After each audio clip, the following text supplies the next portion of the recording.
வாழ்க வளமுடன். நாம் பேசும் வார்த்தைகளுக்கு வலிமை இருக்கு. நம்மளுடைய எண்ணங்களுக்கு எழுச்சி இருக்கு. நல்லதை பேசினா நல்லதே நடக்கும். மனித எண்ணங்கள், வார்த்தைகள், உணர்வுகள், இசை, பிரார்த்தனை ஆகியவை நீரில தாக்கத்தை ஏற்படுத்துது. ஜப்பான் டாக்டர் மாசரு இமோட்டோ இதை பத்தி சொல்லியிருக்காரு. நீர் அது உள்வாங்கும் தகவல்களுக்கு ஏற்ப தரம் மாறுது. உதாரணமா, நன்றி என்று ஒரு துண்டு காகிதத்துல எழுதி ஒரு குடிநீர் பாட்டில்ல உள்பக்கமா ஒட்டி பின்னாடி அந்த நீரை உறைய வச்சு அந்த பனி கட்டிய ஒரு பிரத்யேகமான நுண்ணோக்கி மூலமா பார்த்தா அதுல ஒரு அழகான வடிவத்துல அந்த எழுத்துக்கள் இருக்கிறத நீங்க பார்க்கலாம். டாக்டர் மாசரு இமோட்டோ இதை கண்டுபிடிச்சாரு. அதே பாட்டில்ல நன்றி என்ற வார்த்தையை எடுத்துட்டு நீ முட்டாள் அப்படிங்கிற வார்த்தை ஒட்டப்பட்டா பின்னர் அதனுடைய நீர் படிகத்தை, அதாவது அதனுடைய நீர் ஐஸ் கட்டியா இருக்கும் போது பார்க்கும் பொழுது அது வடிவமே இல்லாம கலங்கி இருக்கிறத பார்த்தாரு. இந்த ஆராய்ச்சியினுடைய முடிவுல நீருக்கும் உணர்வு இருக்கு அப்படிங்கிறத அவரு நிரூபிச்சாரு. நீருக்கு வார்த்தைகளினுடைய சக்தியை கிரகிக்கக்கூடிய திறன் இருக்கு. அன்பு, நன்றி என்ற வார்த்தைகள் தான் மிக அழகான நீர் படிகங்களை கொண்டிருந்தது. டாக்டர் மோட்டோ நம்முடைய நல்லெண்ணங்களும் வார்த்தைகளும் நம்மளையும் நம்ம சுற்றி இருக்கிறவங்களையும், ஏன் இந்த பிரபஞ்சத்திலையும் ஒரு மிகப்பெரிய தாக்கத்தை ஏற்படுத்தும் வலிமையுள்ளது. நம்முடைய எண்ணங்கள் அதே போல எண்ணங்களை வேறு இடங்களையும் ஏற்படுத்தும் திறன் பெற்றவை. நம்முடைய எண்ணங்கள் அதே போன்ற எண்ணங்களை வேற இடங்கள்ல ஏற்படுத்தக்கூடிய திறன் பெற்றவை. மனதின் அதிர்வலைகள் நாம பேசும் வார்த்தைகளுக்கு மிகவும் வலிமை இருக்கு. நம்மளுடைய மன அதிர்வலைக்கு ஏற்ற ஒத்த அதிர்வலைகள் உள்ளவங்க கிட்ட நம்முடைய வார்த்தைகள் அதே போன்ற எண்ணங்களை தூண்டிவிடும் சக்தியை உடையது. நம்முடைய எண்ணங்களும் வார்த்தைகளும் ஒத்த அதிர்வலைகள் உள்ள மற்றவர்களை பாதிக்கும். அதே போல மற்றவங்களுடைய எண்ணங்களும் வார்த்தைகளும் நம்மையும் பாதிக்கும் சக்தி பெற்றவை.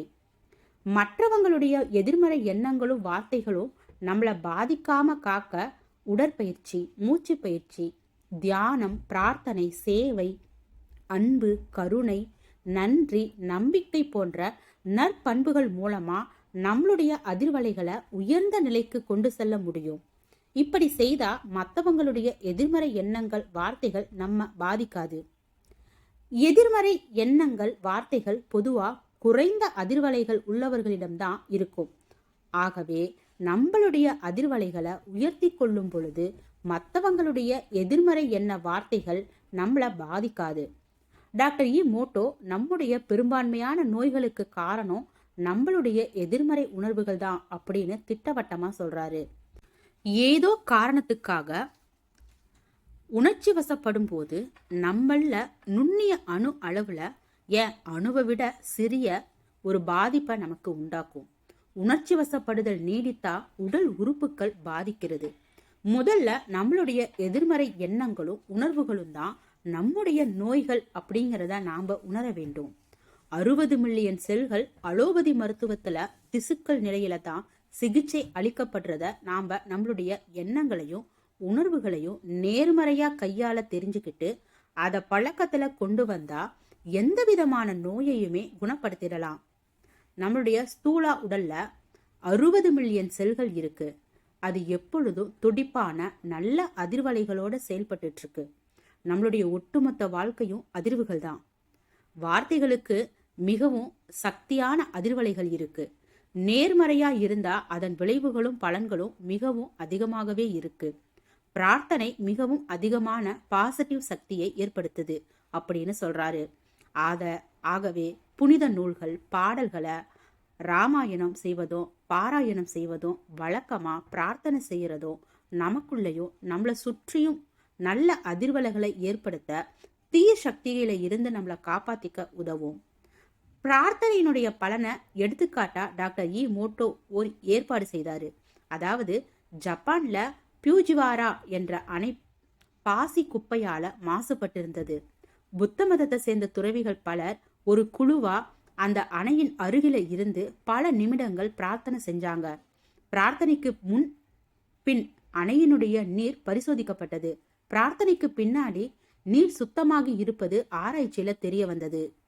தண்ணீர் வைத்திருக்கக்கூடிய கண்ணாடி ஜாடியில உள்முகமா அன்பு, நன்றி போன்ற வார்த்தைகளை ஒட்டி வைங்க.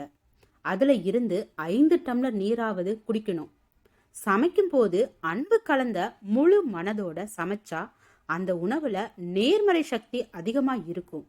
நாம குளிக்கக்கூடிய நீர் உணவுக்கு நன்றி சொல்லுங்க. காற்றுல நீரினுடைய ஈரப்பதம் இருக்கு. நாம வாழ்க்கையில எல்லா விஷயங்களுக்கும் நன்றி சொல்லும் போது அது நம் காற்று மண்டலத்தினுடைய சக்தியை அதிகப்படுத்தி நமக்கும் நம்மளை சுற்றி இருக்கிறவங்களுக்கும் நன்மையே தரும். நாமும் உயர்ந்து மற்றவங்களையும் உயர வாழ வைப்போம். வாழ்க வளமுடன்.